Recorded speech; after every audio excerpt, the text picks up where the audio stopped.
ಆಕಾಶವಾಣಿ ಪ್ರದೇಶ ಸಮಾಚಾರ ಓದುತ್ತಿರುವವರು ಹರ್ಷವರ್ಧನ್ ಶೀಲ್ವಂತ್. ಆಕಾಶವಾಣಿಯ ನಮ್ಮ ಆತ್ಮೀಯ ಕೇಳುಗರಿಗೆಲ್ಲ ನರಕ ಚತುರ್ದಶಿ ಹಾಗೂ ದೀಪಾವಳಿ ಹಬ್ಬದ ಹಾರ್ದಿಕ ಶುಭಾಶಯಗಳು. ಮುಖ್ಯಾಂಶಗಳು: ಸುದೃಢ ಆರೋಗ್ಯ ಹಾಗೂ ಪರಿಸರ ಜಾಗೃತಿ ಗುರಿಯೊಂದಿಗೆ fit India Sundays on cycle ಅಭಿಯಾನ. ಇಂದು ನರಕ ಚತುರ್ದಶಿ, ದೀಪಾವಳಿ ಸಂಭ್ರಮಾಚರಣೆಗೆ ಭರದ ಸಿದ್ಧತೆ. ಪಟಾಕಿ ಹಾರಿಸುವಾಗ ಮುನ್ನೆಚ್ಚರಿಕೆಗೆ ಮನವಿ. ರಾಜ್ಯಕ್ಕೆ 384 ಕೋಟಿ 40 ಲಕ್ಷ ರೂಪಾಯಿ ಕೇಂದ್ರದಿಂದ ಮುಂಗಡ ಬೆಳೆ ನಷ್ಟ ಪರಿಹಾರ.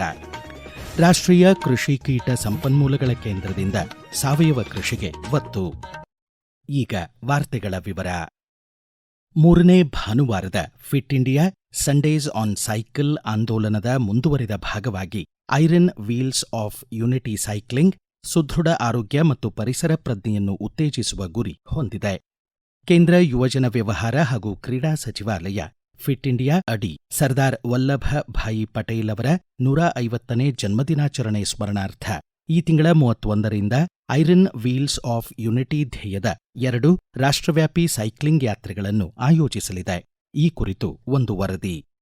ಕಾಶ್ಮೀರದಿಂದ ಕನ್ಯಾಕುಮಾರಿವರೆಗೆ K2K ಸೈಕ್ಲಿಂಗ್ ಯಾತ್ರೆಗೆ 31ರಂದು ಜಮ್ಮು ಮತ್ತು ಕಾಶ್ಮೀರದ ಶ್ರೀನಗರದಲ್ಲಿ ಚಾಲನೆ ನೀಡಲಾಗುತ್ತಿದೆ. ನವೆಂಬರ್ 16ರಂದು ತಮಿಳುನಾಡಿನ ಕನ್ಯಾಕುಮಾರಿಯಲ್ಲಿ ಸೈಕಲ್ ಯಾತ್ರೆ ಮುಕ್ತಾಯವಾಗಲಿದೆ. ಒಟ್ಟು 150 ಸೈಕಲ್ ಪಟುಗಳು ಭಾಗವಹಿಸಿ ಐಕ್ಯತೆಯ ಸಂದೇಶ ಸಾರಲಿದ್ದಾರೆ. 2023ರ ಮೇ 17ರಂದು ಮೌಂಟ್ ಎವರೆಸ್ಟ್ ಏರಿದ ಹವಾಮಾನ ಬದಲಾವಣೆಗೆ ಮುನ್ನ ಬದಲಾಗಿ ಎಂಬ ಸಂದೇಶದೊಂದಿಗೆ ಭಾರತದಿಂದ ಲಂಡನ್ಗೆ ಸೈಕಲ್ನಲ್ಲಿ ಪ್ರಯಾಣಿಸಿದ ಪರ್ವತಾರೋಹಿ ನಿಶಾ ಕುಮಾರಿ K2K ಯಾತ್ರೆಯನ್ನು ಮುನ್ನಡೆಸಲಿದ್ದಾರೆ. ಮತ್ತೊಂದು ಯಾತ್ರೆ ಪೆಡಲ್ ಟು ಪ್ಲಾಂಟ್ ಧ್ಯೇಯದೊಂದಿಗೆ ಅರುಣಾಚಲ ಪ್ರದೇಶದ ಪಂಗ್ಸೌದಿಂದ ಆರಂಭವಾಗಿ ಡಿಸೆಂಬರ್ 31ರಂದು ಗುಜರಾತ್ನ ಮಂದ್ರಾದಲ್ಲಿ ಕೊನೆಗೊಳ್ಳಲಿದೆ. 10,000 ಸಸಿ ನೆಡುವ ಗುರಿ ಹೊಂದಲಾಗಿದೆ. ಹುಬ್ಬಳ್ಳಿ ಬೈಸಿಕಲ್ ಕ್ಲಬ್ ಸದಸ್ಯರು fit India Sundays on cycle ಆಂದೋಲನದಲ್ಲಿ ಸಕ್ರಿಯವಾಗಿ ತೊಡಗಿಸಿಕೊಂಡಿದ್ದಾರೆ. ಕ್ಲಬ್ ಅಧ್ಯಕ್ಷ ಶೆಟ್ಟಪ್ಪ ಫಿರಂಗಿ ಪ್ರದೇಶ ಸಮಾಚಾರಕ್ಕಾಗಿ ತಮ್ಮ ಅನಿಸಿಕೆ ಹಂಚಿಕೊಂಡಿದ್ದಾರೆ. ಹುಬ್ಬಳ್ಳಿ ಬೈಸಿಕಲ್ ಕ್ಲಬ್ ನಲ್ಲಿ ಪ್ರಸ್ತುತ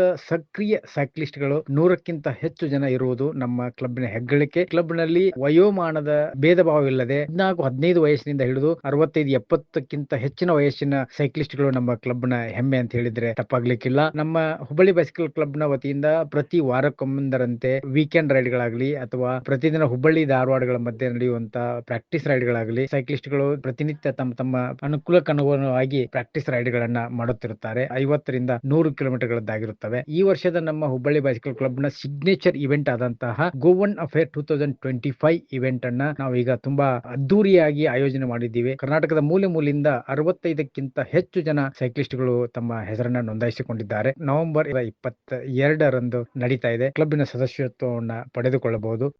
ಅತಿವೃಷ್ಟಿ ಹಾಗೂ ನೆರೆ ಪರಿಹಾರವಾಗಿ ಕರ್ನಾಟಕ ಹಾಗೂ ಮಹಾರಾಷ್ಟ್ರ ರಾಜ್ಯಕ್ಕೆ ರಾಜ್ಯ ವಿಕೋಪ ಪರಿಹಾರ ನಿಧಿ ಅಡಿ ಕೇಂದ್ರ ಸರ್ಕಾರ ಮುಂಗಡವಾಗಿ 2ನೇ ಕಂತಿನ 1,950 ಕೋಟಿ 80 ಲಕ್ಷ ರೂಪಾಯಿ ಬಿಡುಗಡೆಗೆ ಅನುಮೋದಿಸಿದೆ. ಕೇಂದ್ರ ಗೃಹ ಖಾತೆ ಸಚಿವ ಅಮಿತ್ ಶಾ ಹೊಸದಿಲ್ಲಿಯಲ್ಲಿ ಪರಿಹಾರದ ಬಿಡುಗಡೆಗೆ ಅನುಮೋದಿಸಿ ಕರ್ನಾಟಕಕ್ಕೆ 384 ಕೋಟಿ 40 ಲಕ್ಷ ರೂಪಾಯಿ ಮುಂಗಡ ಪರಿಹಾರ ಒದಗಿಸಿ ಸಕಾಲದಲ್ಲಿ ನೆರವಿನ ಹಸ್ತ ಚಾಚಿದೆ ಎಂದಿದ್ದಾರೆ.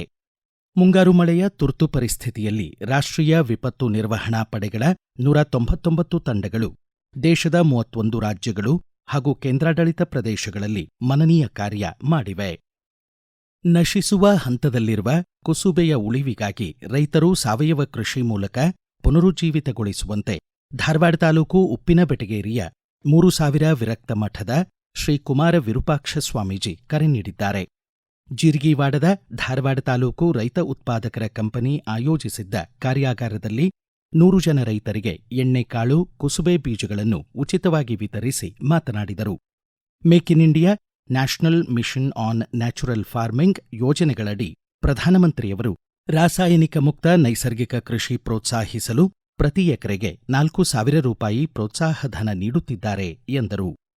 ಪ್ರಧಾನಮಂತ್ರಿ ಕಿರು ಆಹಾರ ಸಂಸ್ಕರಣಾ ಉದ್ಯಮಗಳ ನಿಯಮಬದ್ಧಗೊಳಿಸುವಿಕೆ ಯೋಜನೆ ಧಾರವಾಡ ಜಿಲ್ಲೆ ಸಂಪನ್ಮೂಲ ವ್ಯಕ್ತಿ ಗಿರೀಶ್ ಕುಮಾರ್ ಬುಡರ್ಕಟ್ಟಿಮಠ ಮಾತನಾಡಿ, 50% ಸಬ್ಸಿಡಿ ಪಡೆದು ತಮ್ಮ ಉತ್ಪನ್ನಗಳ ಮೌಲ್ಯವರ್ಧನೆ ಹಾಗೂ ಅಗ್ರಿಕಲ್ಚರಲ್ ಇನ್ಫ್ರಾಸ್ಟ್ರಕ್ಚರ್ ಫಂಡ್ ಯೋಜನೆ ಮೂಲಕ ರೈತರಿಗೆ 3% ಬಡ್ಡಿ ದರದಲ್ಲಿ ರಿಯಾಯಿತಿ ಸಾಲ ಲಭಿಸಲಿದೆ ಎಂದರು.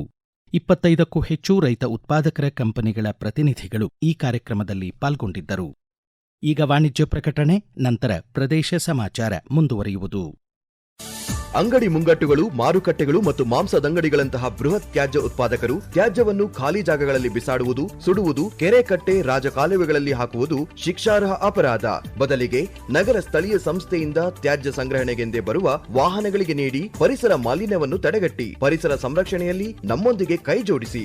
ಪ್ರಕಟಣೆ ರಾಜ್ಯ ಅಭಿಯಾನ ನಿರ್ದೇಶನಾಲಯ, ಸ್ವಚ್ಛ ಭಾರತ್ ಮಿಷನ್ ನಗರ ಯೋಜನೆ, ಕರ್ನಾಟಕ ಸರ್ಕಾರ. ಪ್ರದೇಶ ಸಮಾಚಾರ ಕೇಳುತ್ತಿದ್ದೀರಿ. ಕೀಟನಾಶಕಗಳ ಮಿತಿಮೀರಿದ ಬಳಕೆಯಿಂದ ಮಣ್ಣಿನ ಫಲವತ್ತತೆ ಕಡಿಮೆಯಾಗಿ ಇಳುವರಿ ಕುಂಠಿತಗೊಳ್ಳುತ್ತದೆ. ಹೀಗಾಗಿ ಸಹಜ ಕೃಷಿಗೆ ಒತ್ತು ನೀಡಲು ಭಾರತೀಯ ಕೃಷಿ ಅನುಸಂಧಾನ ಪರಿಷತ್ನ ರಾಷ್ಟ್ರೀಯ ಕೃಷಿ ಕೀಟ ಸಂಪನ್ಮೂಲಗಳ ಕೇಂದ್ರ ರೈತರಿಗೆ ಬಲ ತುಂಬುತ್ತಿದೆ ಎಂದು ಕೇಂದ್ರದ ಭಾರೀ ಕೈಗಾರಿಕೆಗಳ ಖಾತೆ ಸಚಿವ ಎಚ್.ಡಿ. ಕುಮಾರಸ್ವಾಮಿ ಹೇಳಿದ್ದಾರೆ. ಬೆಂಗಳೂರಿನಲ್ಲಿ ಆಯೋಜಿತ 3ನೇ ಕೃಷಿ ಕೀಟ ಜೈವಿಕ ನಿಯಂತ್ರಣ ಪ್ರದರ್ಶನ ಹಾಗೂ ರಾಷ್ಟ್ರೀಯ ಕೃಷಿ ಕೀಟ ಸಂಪನ್ಮೂಲಗಳ ಘಟಕದ 33ನೇ ಸಂಸ್ಥಾಪನಾ ದಿನಾಚರಣೆ ಉದ್ಘಾಟಿಸಿ ಮಾತನಾಡಿದರು. ಕೇಂದ್ರದ ಸಣ್ಣ, ಸೂಕ್ಷ್ಮ ಹಾಗೂ ಮಧ್ಯಮ ಕೈಗಾರಿಕೆಗಳ ಖಾತೆ ರಾಜ್ಯ ಸಚಿವರಾದ ಶೋಭಾ ಕರಂದ್ಲಾಜೆ ಮಾತನಾಡಿ, ಹಿರಿಯ ಪೀಳಿಗೆಯ ಕೃಷಿಕರು ರೈತ ಮಿತ್ರ ಕೀಟಗಳ ಬಗ್ಗೆ ಹೊಂದಿರುವ ಮಾಹಿತಿಯನ್ನು ಯುವ ರೈತರೊಂದಿಗೆ ಹಂಚಿಕೊಳ್ಳಬೇಕು ಎಂದರು. ಇಂದು ನರಕ ಚತುರ್ದಶಿ, ಕಾರ್ತಿಕ ಮಾಸದ ಕೃಷ್ಣ ಪಕ್ಷದ ಚತುರ್ದಶಿ. ನರಕ ಚತುರ್ದಶಿಯನ್ನು ದೀಪಾವಳಿ ಹಬ್ಬದ 2ನೇ ದಿನ ಆಚರಿಸಲಾಗುತ್ತದೆ. ದೀಪಗಳ ಮಹಾಹಬ್ಬ ದೀಪಾವಳಿಯ ಭಾಗವಾಗಿ ದೀಪದಾನ ಅಥವಾ ಮಣ್ಣಿನ ಹಣತೆಗಳನ್ನು ದಾನ ಮಾಡುವ ವಿಶಿಷ್ಟ ಪದ್ಧತಿಯಿದೆ. ರಾಷ್ಟ್ರಪತಿ, ಉಪರಾಷ್ಟ್ರಪತಿ ಹಾಗೂ ಪ್ರಧಾನಮಂತ್ರಿ ಸೇರಿದಂತೆ ಗಣ್ಯರು ನಾಡಿನ ಜನತೆಗೆ ದೀಪಾವಳಿ ಹಬ್ಬದ ಹಾರ್ದಿಕ ಶುಭಾಶಯ ಕೋರಿದ್ದಾರೆ. ಪ್ರದೇಶ ಸಮಾಚಾರಕ್ಕಾಗಿ ಜನಪದರ ವಿಶಿಷ್ಟ ದೀಪಾವಳಿ ಆಚರಣೆ ಕುರಿತು ಮಾಹಿತಿ ನೀಡಿದ್ದಾರೆ ಹಿರಿಯ ಜಾನಪದ ವಿದ್ವಾಂಸ ಹುಬ್ಬಳ್ಳಿಯ ರಾಮಣ್ಣ ಮೂಲ್ಗಿ. ನಮ್ಮ ರೈತರು ಆಚರಿಸಿಕೊಂಡು ಬಂದ ಹಬ್ಬಗಳಲ್ಲಿ ಬಲು ದೊಡ್ಡ ಹಬ್ಬವೇ ಹಟ್ಟಿ ಹಬ್ಬ, ದೀಪಾವಳಿ ಹಬ್ಬ. 3 ದಿನಗಳ ಕಾಲ ಸಂಭ್ರಮದಿಂದ ಆಚರಿಸುತ್ತಿದ್ದು, ನಿನ್ನೆ ನರಕ ಚತುರ್ದಶಿ, ನರಕಾಸುರನನ್ನು ವಧೆ ಮಾಡಿದ ದಿನವೆಂದು ಎಲ್ಲ ಮನೆ ಮಂದಿ ವ್ಯಂಜನ ಸ್ನಾನ ಮಾಡಿ ಗಂಡು ಮಕ್ಕಳಿಗೆ ಆರತಿ ಮಾಡಿ ಶಾಮಿಗೆ ಊಟ ಮಾಡಿಸಿದರೆ ಇಂದು ದೀಪಾವಳಿ ಅಮಾವಾಸ್ಯೆ. ರೈತರು, ವ್ಯಾಪಾರಸ್ಥರು ತಮ್ಮ ಅಂಗಡಿ ಮುಂಗಟ್ಟುಗಳಲ್ಲಿ ಲಕ್ಷ್ಮಿ, ಸರಸ್ವತಿ, ಗಣಪತಿ ಭಾವಚಿತ್ರ ಇಟ್ಟು ಪೂಜೆ ಮಾಡಿದರೆ ನಾಳೆ ಬಲಿಪಾಡ್ಯಮಿ ದಿನ. ಪಾಂಡವರು ವನವಾಸವನ್ನು ಮುಗಿಸಿಕೊಂಡು ಗೋವುಗಳೊಂದಿಗೆ ಪುರಪ್ರವೇಶ ಮಾಡಿದರೆಂಬ ಪ್ರತೀತಿ. ಸೆಗಣಿಯಲ್ಲಿ ಮಾಡಿದ ಪಾಂಡವರನ್ನು ಮನೆ ಮುಂಭಾಗ ಇಟ್ಟು ಪೂಜೆ ಮಾಡುವಂತಹ ಹಟ್ಟಿ ಹಬ್ಬ. ಹಾಸಗಲ್ಲಿನ ಮ್ಯಾಲ ಹಾದ ಹೋದವರ್ಯಾರ, ಪಾದ ಮೂಡ್ಯಾವ ಪರಿಪರಿ, ಪಾಂಡೋರು ಹಾದು ಹೋಗ್ಯಾರ ಜಳಕಕ್ಕ. ದೀಪಾವಳಿ ಹಬ್ಬದ ಸಂದರ್ಭದಲ್ಲಿ ರಾತ್ರಿ 8ರಿಂದ 10 ಗಂಟೆಯವರೆಗೆ ಮಾತ್ರ ಹಿರಿಯರ ಮಾರ್ಗದರ್ಶನದಲ್ಲಿ ಮಕ್ಕಳು ಹಸಿರು ಪಟಾಕಿಗಳನ್ನು ಸಿಡಿಸುವಂತೆ ಆರೋಗ್ಯ ಮತ್ತು ಕುಟುಂಬ ಕಲ್ಯಾಣ ಇಲಾಖೆ ಮನವಿ ಮಾಡಿದೆ. ಮಕ್ಕಳು ಪಟಾಕಿ ಸಿಡಿಸುವಾಗ ಅವಘಡ ಸಂಭವಿಸಿದರೆ ಕೈಗೊಳ್ಳಬೇಕಾದ ಪ್ರಾಥಮಿಕ ಚಿಕಿತ್ಸೆ ಕುರಿತು ಪ್ರದೇಶ ಸಮಾಚಾರಕ್ಕಾಗಿ ಮಾಹಿತಿ ನೀಡಿದ್ದಾರೆ ಹುಬ್ಬಳ್ಳಿಯ ಡಾ ಎಂಎಂ ಜೋಶಿ ಕಣ್ಣಿನ ಆಸ್ಪತ್ರೆಯ ಚಿಕ್ಕ ಮಕ್ಕಳ ಕಣ್ಣುಗಳ ತಜ್ಞ ವೈದ್ಯೆ ಡಾ ದೀಪ್ತಿ ಜೋಶಿ. ಪಟಾಕಿ ಕಣ್ಣಿಗೆ ಏನಾದ್ರೂ ಬಡಿದ್ರೆ ಕಣ್ಣಿನ ರೆಪ್ಪೆಗಳು ಸುಟ್ಟು ಹೋಗ್ಬಿಡ್ಬಹುದು, ಕರಿಗುಡ್ಡೆ ಮೇಲೆ ಗಾಯ ಆಗಿ ದೃಷ್ಟಿ ಕಳ್ಕೋಬಹುದು, ಲೆನ್ಸ್ಗೆ ಪೆಟ್ಟು ಬಿದ್ರೆ ಕ್ಯಾಟ್ರಾಕ್ಟ್ ಆಗಿ ಮಕ್ಕಳು ದೃಷ್ಟಿ ಕಳ್ಕೋಬಹುದು, ಹಿಂದೆ ನರಕ್ಕೆ ಏನಾದ್ರೂ ಪೆಟ್ಟು ಬಿದ್ರೆ ನರ ಕಿತ್ತೋಗಿ ದೃಷ್ಟಿ ಕಳ್ಕೋಬಹುದು. ನಿಮ್ಮ ಮಕ್ಕಳು ಪಟಾಕಿ ಹಚ್ಚಬೇಕಾದ್ರೆ ಜೊತೆಗೆ ಇರ್ರಿ. ಪ್ರೊಟೆಕ್ಟಿವ್ ಕಣ್ಣಿನ ಚಶ್ಮಾ ಹಾಕೊಂಡು ಪಟಾಕಿ ಹಚ್ಚೋ ಹಂಗೆ ಕಾಳಜಿ ವಹಿಸ್ರಿ. ಕಾಂಟ್ಯಾಕ್ಟ್ ಲೆನ್ಸ್ ಗಳು ಆದಷ್ಟು ಪಟಾಕಿ ಹಚ್ಚೋ ಟೈಮಲ್ಲಿ ಹಾಕೋಬಾರ್ದು. ಊದ್ಬತ್ತಿ ತಗೊಂಡು ಪಟಾಕಿ ಹಚ್ಚಲಿ ಹೊರತು ಕೈಯಲ್ಲಿ ಹಿಡಿದು ಮಾಚಿಸಲ್ಲಿ ಪಟಾಕಿ ಹಚ್ಚೋದು ಮಾಡಬಾರ್ದು.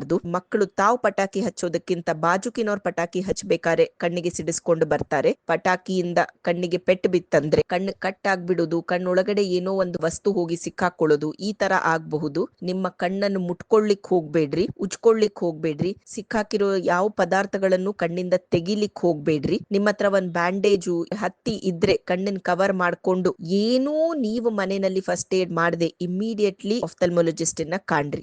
ಬಿಸಿ ತಾಕಿ ಎಷ್ಟೊಂದ್ಸತಿ ಸತಿ ಕಣ್ಣು ಸುಟ್ಕೊಂಡು ಬಂದಿರ್ತಾರೆ. ತಣ್ಣೀರಲ್ಲಿ ನೀವು ಸ್ವಲ್ಪ ಕಣ್ಣು ತೊಳ್ಕೊಂಡು ಆಮೇಲೆ ಕಣ್ಣಿನ ನೇತ್ರ ತಜ್ಞರನ್ನು ಭೇಟಿ ಆಗ್ಬಹುದು. ಪಟಾಕಿ ಡೇಂಜರಸ್ಸೇ, ಮಕ್ಕಳನ್ನ ಆದಷ್ಟು ಅದರಿಂದ ಸೇಫ್ ಆಗಿಡಿ. ಕೊನೆಯಲ್ಲಿ ಮತ್ತೊಮ್ಮೆ ಮುಖ್ಯಾಂಶಗಳು.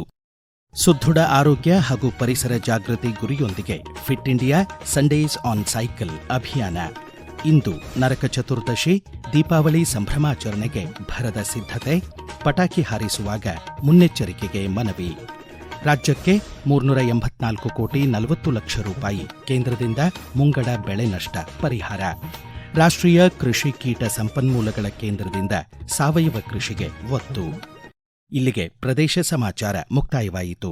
ನಮ್ಮ ಮುಂದಿನ ರಾಷ್ಟ್ರೀಯ ವಾರ್ತಾ ಪ್ರಸಾರ ಈ ಬೆಳಿಗ್ಗೆ 7:35